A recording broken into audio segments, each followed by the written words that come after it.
Hello. आज का हमारा टॉपिक है द सर्टिफिकेट ऑफ डिपॉजिट। चलो स्टार्ट करते हैं। ठीक है, ये मैं फ़ोन से नोट्स बना रहा हूँ आपके लिए, और मैं भी थोड़ा जब कभी होऊंगा फ्री तो इसको मैं देख लूँगा ताकि कुछ याद रहे। Certificate of deposit refers to a money market instrument. Money market ये वर्ड ही रखो याद, असली वर्ड ये है money market instrument which is negotiable and equivalent to a promissory note. यहाँ पे आगे देखो ये है क्या, तो अगर क्वेश्चन है ये है क्या, तो ये है एक मनी मार्केट इंस्ट्रूमेंट। और अगर पूछ रहा है कि इसका फंक्शन क्या है, तो ये बोलेंगे कि it is equivalent to promissory note. ठीक है, it is either issued in demat form और in the form of a you in the form क्या लिखे in the form of a usance promissory note. ठीक है, ठीक है, okay. The instrument is issue in lieu of the funds deposited at a bank for a specified period of time. ठीक है, उसके बाद ये ना they are similar to savings account and virtually risk free होते हैं ये। ठीक है, अब क्वेश्चन है who can issue a certificate of deposit. Answer है they can be issued by all scheduled commercial banks, लेकिन but not RRB regional rural bank and local areas bank labs। ठीक है, चलो एक बार फिर से बोल रहा हूँ, तो मैंने थोड़ा अच्छा नहीं बोला। Who can issue a certificate of deposit, तो इसका आंसर होगा all scheduled commercial bank except RRB regional rural bank and local area banks. उसके बाद ये क्या लिखा है, हाँ सिलेक्ट ऑल इंडिया। ठीक है, what is minimum amount for the certificate of deposit, तो इसका आंसर है कम से कम 1,00,000 रुपीज़, 1,00,000 रुपये, to be accepted from a single subscriber. ठीक है, उसके बाद what is tenure of certificate of deposit, उसके बाद their maturity period is between 7 days to 1 year। ये मुझे लग रहा है थोड़ा ना, एक बार देख लो, between 7 days to 1 year for commercial bank के लिए हो गया, लेकिन फॉर फाइनेंशियल इंस्टीट्यूशंस के लिए होगा the maturity is not less than 1 year and not more than 3 years। मतलब फाइनेंशियल इंस्टीट्यूशंस के लिए 1 साल से कम और 3 साल से कम।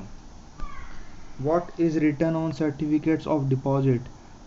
They are issued at a discount on face value। ये देखो वर्ड, ऐसे वर्ड कैच करो, it discount on face value. ठीक है, और उसके बाद क्या लिखा है, the return on them is difference between issue value and face value. ठीक है, okay.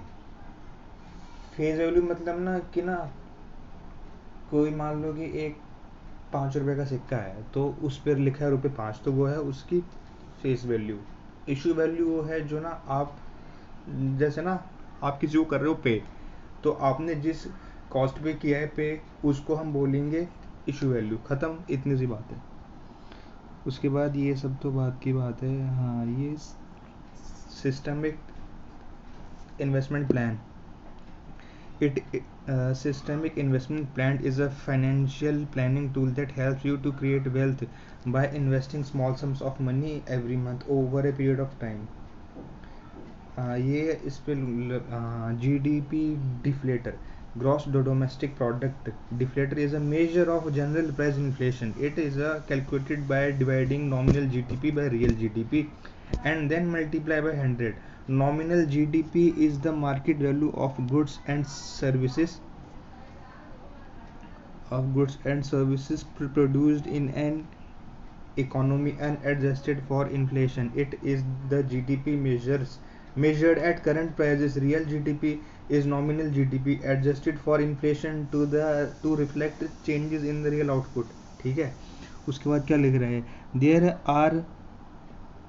there are other measures for inflation too, like CPI and wholesale price index. CPI माने consumer price index and wholesale price index. However, GDP deflator is a much broader है and comprehensive measure है, ठीक है, okay. लेकिन उसके बाद क्या लिखा है ये, हाँ, since gross domestic product is an aggregate measure of production being the sum of all final, ये क्या लिखा है इसमें, सब ये सब बेकार की बातें लिखी है। The GDP deflator reflects the price of all domestically produced goods and services in the economy, whereas the CPI and wholesale price index are based on a limited basket of goods and services, ठीक है। उसके बाद wholesale price index has no representation of services। उसके बाद क्या लिखा है, हाँ, इसके बाद क्या लिखा है इसमें इन लोगों ने, हाँ, ये आ जाओ, REIT and invite. REIT and क्या है ये, इसके बारे में देखते हैं हम लोग। ये सब बेकार की बात, यहाँ से असली चीज़ शुरू है। The INVITs can be treated as a modified version of the rates designed to suit the specific circumstances of the infrastructure sector.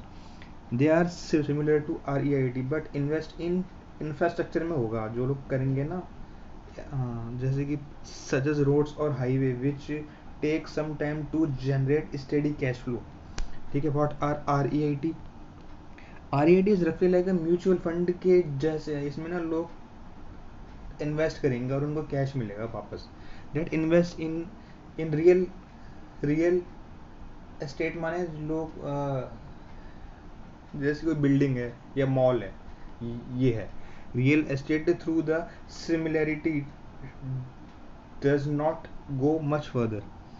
उसके बाद ये सब क्या लिखा है, ये सब वही चीज़ है बार बार लिखी है। उसके बाद इसको थोड़ा फास्ट देख लेता हूँ। REIT और INVIT में क्या वो है, इनमें क्या डिफरेंस है। इनकम स्टेबिलिटी हो जाएगी। REIT प्रोवाइड स्टेबल इनकम, इतना ज़्यादा याद रखो। और इसमें INVIT में cash flow are very less certain as they are dependent on various factors affecting their daily capacity utilization and scalability of tariffs। उसके बाद REIT are better insulated from regulatory political risk। उसके बाद ये INVIT have the concessions given on infrastructure, ठीक है। उसके बाद REIT underlying assets see growth in value over time and have high terminal value। उसके बाद INVITs comprise of concession ज़्यादा मिलेंगे इसमें INVIT में। उसके बाद REIT has greater visibility of growth which can be achieved through the redevelopment of existing assets। उसके बाद ये INVIT's growth depends on successful acquisition of concession की बात करेंगे तो यहाँ पे बहुत ज़्यादा पॉइंट्स हैं INVITs में। REITs are more accessible to small, फिर से बोल रहा हूँ, थोड़ा अच्छा नहीं बोला। रेट्स REITs आर मोर accessible to small investors and have higher liquidity due to lower unit price and trading lot।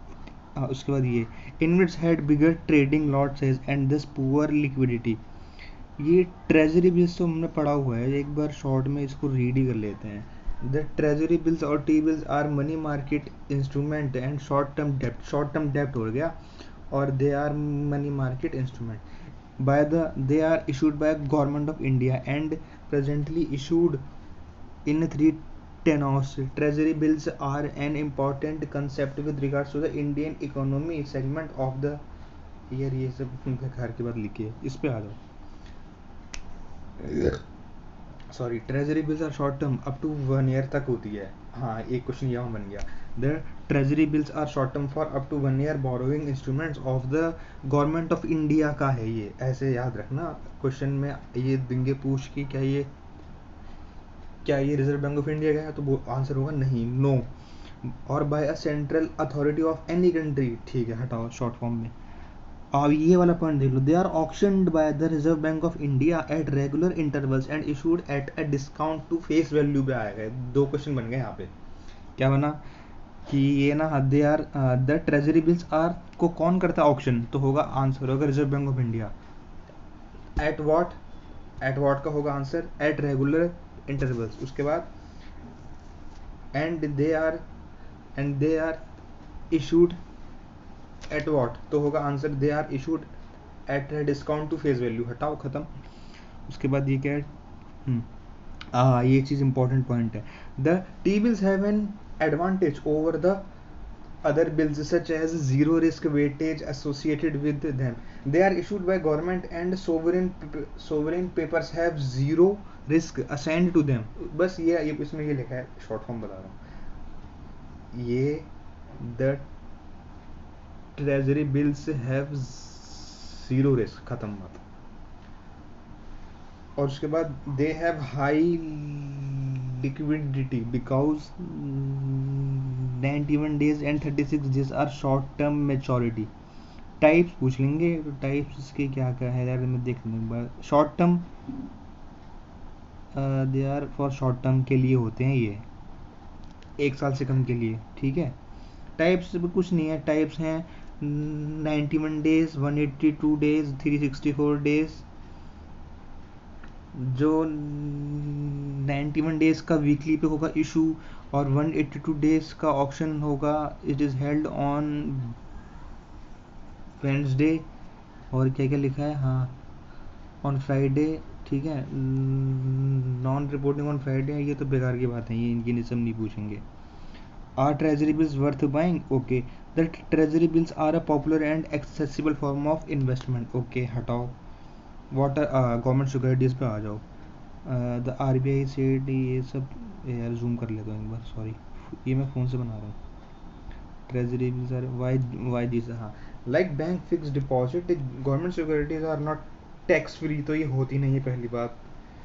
They are generally considered the safest form of investment because they are backed, अरे यार ये रहा, because they are backed by the government, so the risk of default is almost nil, ठीक है। और क्या क्या लिखा है,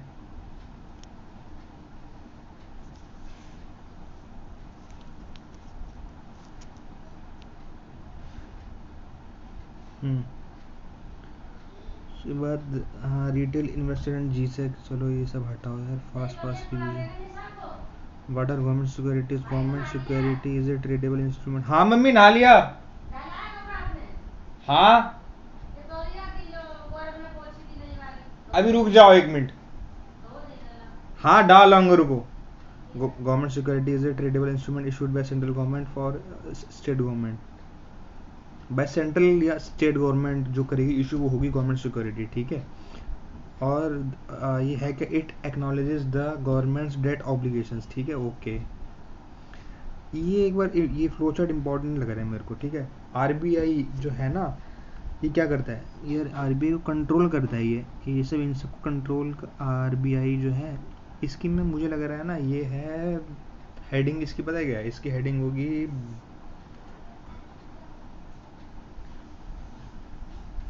बैंकिंग इन इंडिया, चलो ठीक है। RBI करता है कंट्रोल शेड्यूल्ड और नॉन शेड्यूल्ड बैंक, इसके अंडर अब आ जाओ। शेड्यूल्ड बैंक में 2 आते हैं, पहला है सब टाइप का नाम है कमर्शियल बैंक और सेकंड है कोऑपरेटिव बैंक्स। अब आ जाओ इसकी हेडिंग। अब 4 टाइप्स ऑफ कमर्शियल बैंक होते हैं। Number 1 public sector, number 1 private sector, number 3 foreign banks, number 4 RRB regional rural banks, ठीक है। नंबर 1 अब हम देखेंगे पब्लिक सेक्टर बैंक्स में आते हैं SBI and associate banks, second में नेशनलाइज बैंक्स और third type other public sector banks. बाकी अब ये हाँ अब और को ऑपरेटिव बैंक्स के सुन लो type, state cooperative bank, district cooperative bank और अदर कोऑपरेटिव बैंक, ये हो गए। उसके बाद हाँ ये आ जाओ, ये थोड़ा मेरे नोट्स ही मैंने खुद बनाए थे, कॉपी पेस्ट किया है। हाँ, इसके बाद है इंडियन फाइनेंशियल सिस्टम पे आ जाओ। इंट्रोडक्शन तो हम देख ही लेंगे। हाँ, ये सब फ्लो चार्ट है, देख लेते हैं। नंबर 1 कॉल मनी मार्केट, ठीक है, ये पढ़ लिया। और ये ट्रेजरी बिल मनी मार्केट पढ़ चुके हैं। Commercial bill market, collateral loan market, certificate of deposit and commercial paper market, फिर लास्ट है मनी मार्केट इंस्ट्रूमेंट्स। ठीक है, अब आ जाओ ये कैपिटल मार्केट के दो हैं टाइप हैं, सिक्योरिटीज और फाइनेंशियल इंस्टीट्यूशंस में आ जाओ। सबसे पहला है सिक्योरिटीज, गिल्ट एज सिक्योरिटी, जी गिल्ट एज सिक्योरिटी को ही बोलते हैं जी सिक्योरिटी, जी सेक। और सेकंड है कॉर्पोरेट सिक्योरिटीज, और सेकंड है फाइनेंशियल इंस्टीट्यूशन में सेबी। सेबी सेबी तो हमें पता ही है, security and exchange board of India. और टीएफआई का मतलब मुझे लग रहा है इसका होगा डेवलपमेंट एंड फाइनेंशियल इंस्टीट्यूशंस के दो टाइप हैं, एक है आईसीआईसीआई और एक है आईडीबीआई बैंक। ठीक है, इन्फ्लेशन के बारे में देख सकते हैं। इन्फ्लेशन कहाँ से आ गया यहाँ पे, इम्पैक्ट कंट्रोल तो बात की बात है। बैंकिंग सिस्टम के बारे में पढ़ेंगे हम अभी आगे, प्राइवेट कोऑपरेटिव बैंक, ये सब एग्जिम इंजिम, ये सब माइक्रो फाइनेंस, बात की बात है। कैपिटल अकाउंट पे आ जाए, the current account of balance of payment records all those transaction between the resident of a country and the rest, के बीच में जो होगा उससे बोलेंगे हम करंट अकाउंट। कैपिटल अकाउंट में क्या होता है, the those transaction between the resident of a country and the rest of the world which causes a change in the assets, जो कि चेंज इन एसेट और liabilities of a resident of a country cause करेंगे, वो है capital account. और current account क्या होगा, the rest of the world which do not cause, जो कि those changes which do not cause change in the assets और liabilities of the resident of the country और कॉल्ड एज करंट अकाउंट। ठीक है, ये है एक flow concept, current flow concept, और क्या कैपिटल है स्टॉक कंसेप्ट। ठीक है, ओके। अब आ जाओ करंट अकाउंट है। करंट अकाउंट क्या है, करंट अकाउंट है visible trade plus invisible trade plus unilateral transfer plus incomes from investment and work. Capital account क्या है, borrowing and lending plus foreign direct investment and portfolio investment changes in foreign exchange reserves. असली चीज अब आई, ये देखो भाई, balance of trade और balance of payment, transaction concerning trade of goods only are recorded. ठीक है, अरे यार इसको ना मैं थोड़ा,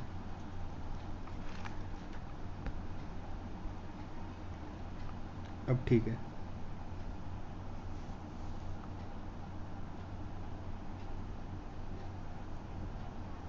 ऐसे ठीक है यार, ये ठीक है। हाँ यार, ऐसे बना रहा हूँ मैं, सॉरी। ठीक है, चलो स्टार्ट करते हैं, कहाँ थे हम।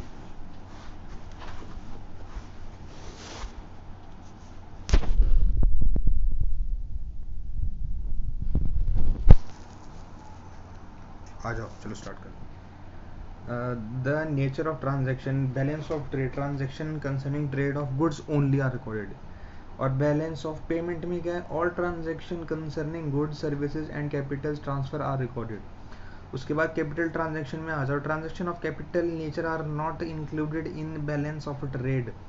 ठीक है, और ट्रांजैक्शन ऑफ कैप, और अब आ जाओ बैलेंस ऑफ पेमेंट में क्या है, transaction of capital nature are also recorded in balance of payment. अच्छा ठीक है, समझ गया मैं। Transaction of capital are,